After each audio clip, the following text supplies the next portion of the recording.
The governor of Florida berated a bunch of high school students for wearing masks while Fox News continued to attack President Biden's response to the Russian invasion of Ukraine and criticized him for not singing Happy Birthday at the State of the Union. For more on this, it's time for a closer look. If you want to be a successful Republican politician these days, you have to follow the Donald Trump playbook, which is being a loud and obnoxious ass in public. In fact, if you open the playbook, it's just his mouth rambling about nonsense. People are flushing toilets 10 times, 15 times, as opposed to once. That's also the first time I saw that. That's Donald Trump's whole shtick, a thing that made him a star with Republican voters. He just goes from town to town holding his one-man WrestleManias where he just loudly whines and rants and his crowd chants lock them up even when it doesn't make any sense. Just once. I would love for them to chant that in a legitimately helpful way. It could be helpful, like when you're going away for the weekend and leaving your teen son in charge of the house. Hey, honey, what should I do with all the liquor and edibles? Thank you. That was helpful. That's the heart of modern Republican politics. And that's what was going on yesterday when Florida Governor Ron DeSantis showed up to a press conference at the University of South Florida and scolded a bunch of high school students for wearing masks. You do not have to wear those masks. I mean, please take them off. Honestly, it's not doing anything, and we got to stop with this COVID's theater. So if you want to wear it, fine, but this is ridiculous. All right, well, it's good to be at USF. Is it? Because you certainly don't seem happy to be there. It's like when I go in for a root canal and my dentist says, "Hey, good to see you." And I say, "Yeah, good to be here."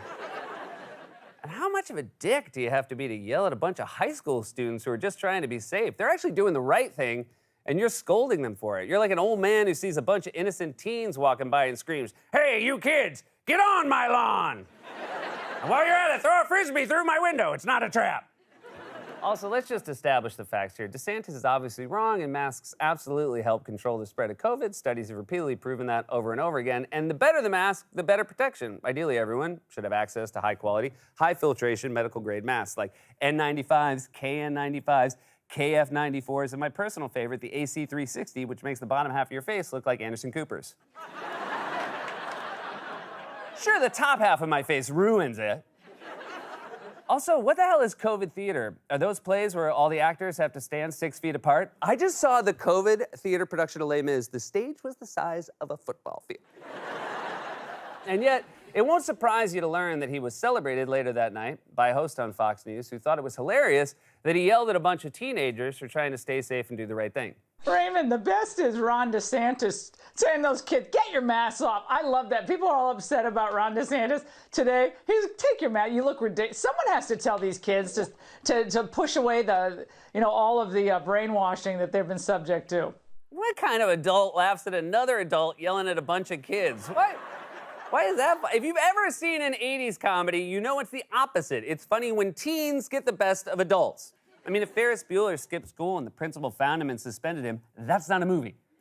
Animal House didn't end with the dean expelling everyone and turning the house into a rec center. In fact, if you recall, Bluto became a senator. Oh, you don't recall? Because you were all born 20 years after that movie came out? All right. Well, in that case, give it up for Euphoria, everybody. Euphoria! There we go. And that was today's cheap applause line. The DeSantis tirade was an interesting juxtaposition with the State of the Union on Tuesday, where Joe Biden introduced 13-year-old Joshua Davis, who has type 1 diabetes and has spent years raising awareness and advocating for lowering the costs of insulin and prescription drugs. It also happened to be the day after his birthday, which Biden pointed out. Joshua's here tonight, but yesterday was his birthday. Happy birthday, buddy, by the way. Or as Ron DeSantis would say, yesterday was his birthday, not today. I don't want to see anyone wishing him a happy birthday. We have to stop with this birthday theater. Anyway, it's good to be at your party, Joshua. Imagine how cool it must be to tell your friends you had your birthday party at the State of the Union. Although, personally, I still think I would prefer Chuck E. Cheese. That's just me. But let's not forget, the State of the Union did have an animatronic Chuck there, but I think his wiring was all like up.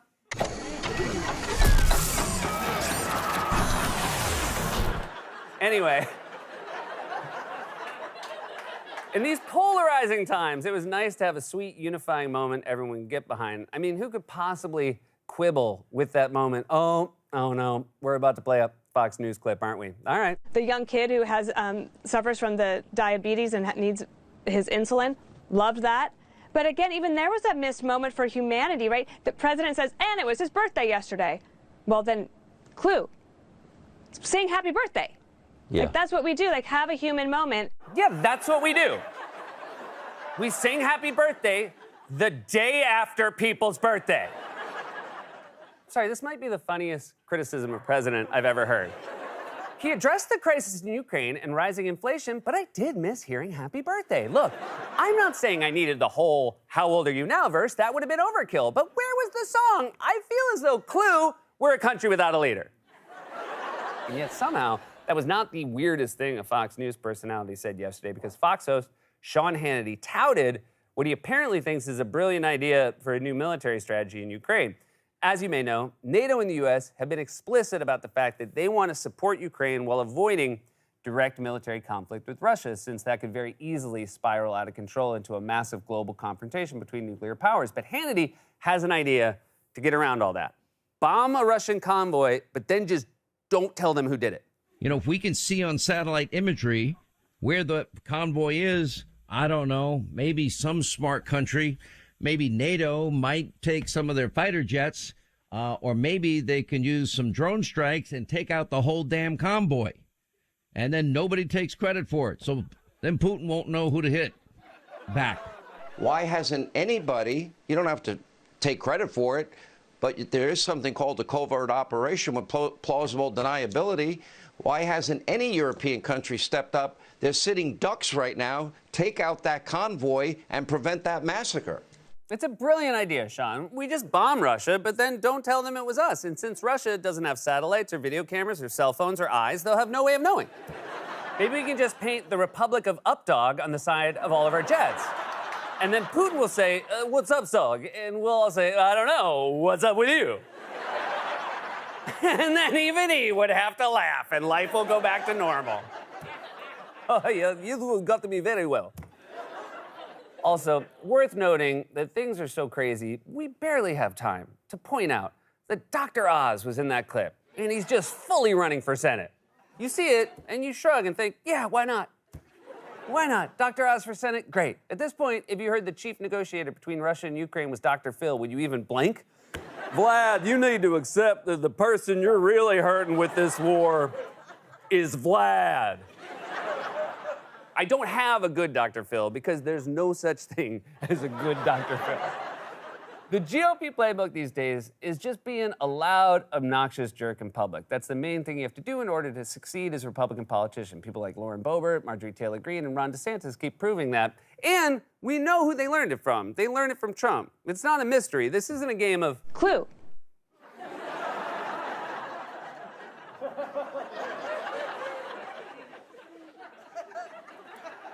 Not sure about that one. This has been a closer look. God's Love We Deliver cooks and brings over 2 million meals a year to men, women, and children living with HIV/AIDS, cancer, and other serious illnesses, and they need your help now more than ever. If you're watching this online, you can hit the donate button. Stay safe, get vaccinated. We love you.